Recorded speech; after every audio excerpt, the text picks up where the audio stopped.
आपण अशा एका विषयावर चर्चा करणार आहोत ज्यानं महाराष्ट्राच्या राजकारणात आणि प्रशासकीय वर्तुळात मोठी खळबळ उडवून दिली आहे। कल्पना करा, तुम्ही एका धावण्याच्या शर्यतीत भाग घेणार आहात। तुम्ही तयारी केली आहे, सराव केला आहे आणि शर्यत सुरू होण्याच्या अगदी काही तास आधी आयोजक अचानक येतात आणि सांगतात की ही शर्यत रद्द झाली आहे। पण धक्कादायक गोष्ट पुढे आहे। काही दिवसांनी पुन्हा ती शर्यत जाहीर होते, पण यावेळी एक नवीन नियम जोडला जातो की या शर्यतीत फक्त त्याच गल्लीत राहणारी मुलं धावू शकतात। हे ऐकून तुम्हाला काय वाटेल? नक्कीच हा अन्याय वाटेल आणि संशय येईल की हे कोणा एका विशिष्ट व्यक्तीला जिंकवण्यासाठी तर केलं जात नाहीये ना। नेमका असाच धक्कादायक प्रकार सध्या सिडको म्हणजेच नवी मुंबईच्या शहर आणि औद्योगिक विकास महामंडळात घडत आहे। आंतरराष्ट्रीय एज्युसिटीच्या नावाखाली कोट्यवधी रुपयांच्या टेंडरमध्ये असे काही बदल करण्यात आले आहेत जे पाहून सिडकोच्या कामकाजावर मोठं प्रश्नचिन्ह निर्माण होत आहे। हा प्रकार पाहून उपमुख्यमंत्री एकनाथ शिंदे यांच्या नगर विकास खात्यात नेमकं चाललंय तरी काय हा प्रश्न पडतो। आपल्या लाडक्या कॉन्ट्रॅक्टदाराला फायदा पोहोचवण्यासाठी नियमांची मोडतोड केली जात आहे का?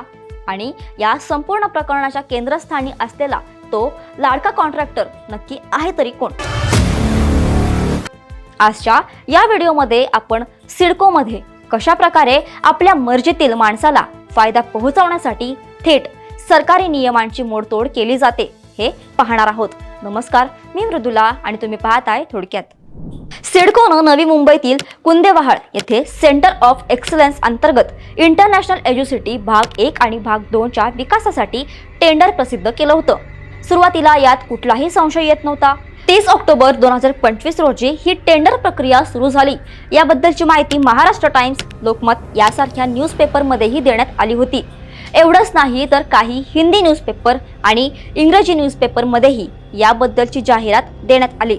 टेंडर भरण्याची मुदत संपली, कंपन्यांनी आपली बोली सादर केली, पण त्या रात्री 10 वाजता अचानक एक आदेश येतो आणि दोनही महत्त्वाची टेंडर रद्द केली जातात।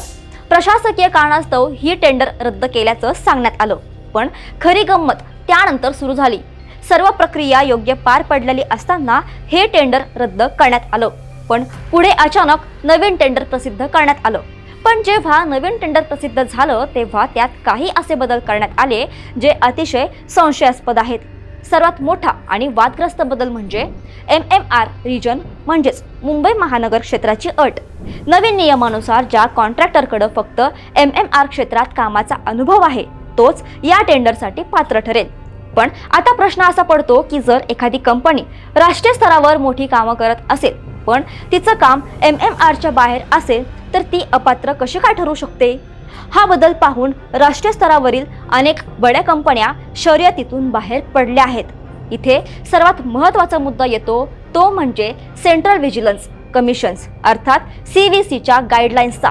CVCचे जे नियम स्पष्ट सांगतात की सरकारी निविदा प्रक्रियेत फेअर कॉम्पिटिशन्स म्हणजेच निकोप स्पर्धा असायला हवी, जास्तीत जास्त कंत्राटदारांना भाग घेता येईल अशाच अटी असाव्यात, कोणत्याही विशिष्ट कंत्राटदाराला डोळ्यासमोर ठेवून किंवा स्पर्धा कमी करण्यासाठी प्रादेशिक बंधने घालणे हे CVCच्या तत्वांच्या पूर्णपणे विरोधात आहेत। असे असतानाही सिडकोने MMR क्षेत्राची अट आणि मशिनरी स्वतःच्या मालकीचीच असावी, ती भाड्याने घेतलेली चालणार नाही असे जाचक नियम का घातले?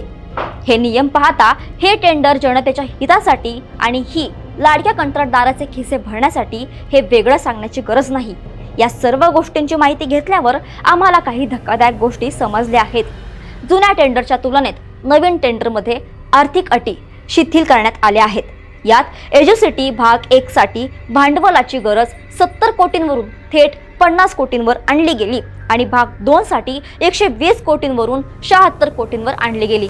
नेटवर्थ आणि उलाढालीच्या अटीही कमी करण्यात आल्या।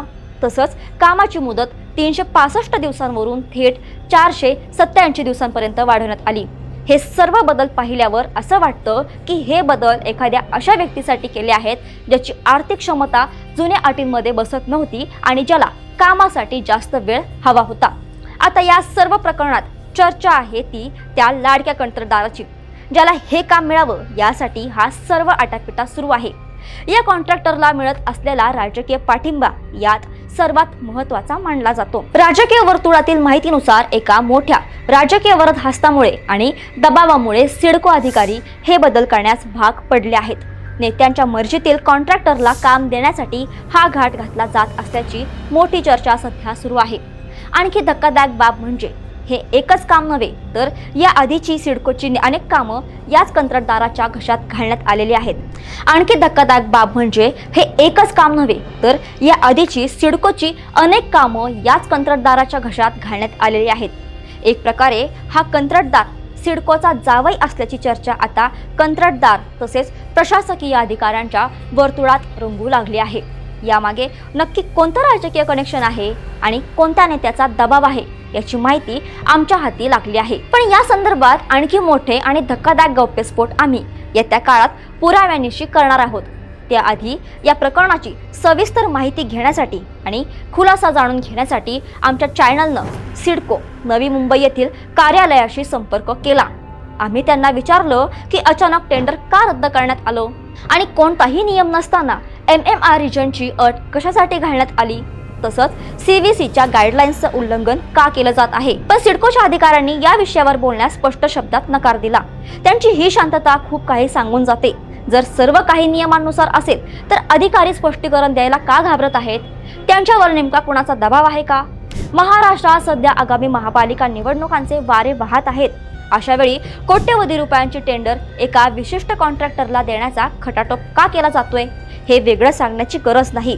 निवडणुकीच्या पार्श्वभूमीवर सत्ताधारी पक्ष आपल्या मर्जीतील कंत्राटदारांना खुश करण्याचा प्रयत्न करत आहेत का हा प्रश्न आता उपस्थित होत आहे। सिडको हे नगर विकास खात्याच्या अंतर्गत येतं आणि हे खातं खुद्द राज्याचे उपमुख्यमंत्री एकनाथ शिंदे यांच्याकडे आहे।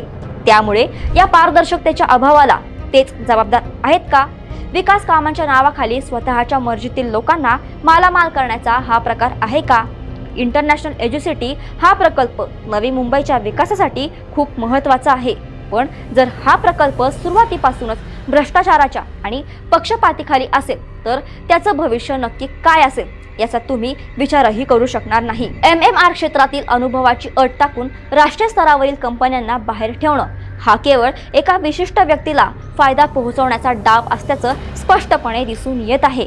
आम्हाला जे काही पुरावे मिळाले, जे डॉक्युमेंट्स मिळाले त्यावरून हे स्पष्ट होत आहे की सिडकोमध्ये काहीतरी काळबेरं नक्कीच चाललं आहे। 7 नोव्हेंबरला टेंडर काढणं आणि 12 डिसेंबरला अचानक रद्द करणं, त्यानंतर नियम बदलून पुन्हा टेंडर काढणं, या प्रक्रियेत पारदर्शकता नक्कीच दिसून येत नाही। CVCच्या नियमांना बाजूला सारून स्वतःचे नियम बनवणं हे कितपत योग्य आहे? लाडक्या कंत्राटदारासाठी थेट नियम मोडून काम देण्याचा जो प्रयत्न सुरू आहे त्याची सखोल चौकशी होणं गरजेचं आहे। सरकारी तिजोरीतून जाणारा पैसा हा जनतेचा पैसा आहे आणि तो एका कॉन्ट्रॅक्टरच्या घशात घालण्यासाठी नियम बदलणं हा एक गुन्हाच आहे। सिडकोनं यावर उत्तर देणं टाळलं असलं तरी जनतेच्या मनात निर्माण झालेले प्रश्न अनुत्तरित राहू शकत नाहीत। तुम्हाला काय वाटतं? हे सर्व बदल खरोखरच प्रशासकीय कारणास्तव झाले आहेत की यामागं निवडणुकीसाठी निधी जमवण्याचा किंवा मर्जीतील माणसाला पोचण्याचा एखादा मोठा राजकीय घोटाळा दडला आहे का? MMR रिजनची ही अट घालणं योग्य आहे का? कमेंट्समध्ये तुमचं मत नक्की कळवा, कारण तुमचं मत राज्य सरकार आणि सिडकोला समजलंच पाहिजे आणि हा होणारा भ्रष्टाचार थांबलाच पाहिजे। जर तुम्हाला ही माहिती महत्त्वाची वाटली असेल तर व्हिडिओला नक्की लाईक करा आणि जास्तीत जास्त लोकांपर्यंत शेअर करा आणि चॅनलला सबस्क्राईब करायला विसरू नका।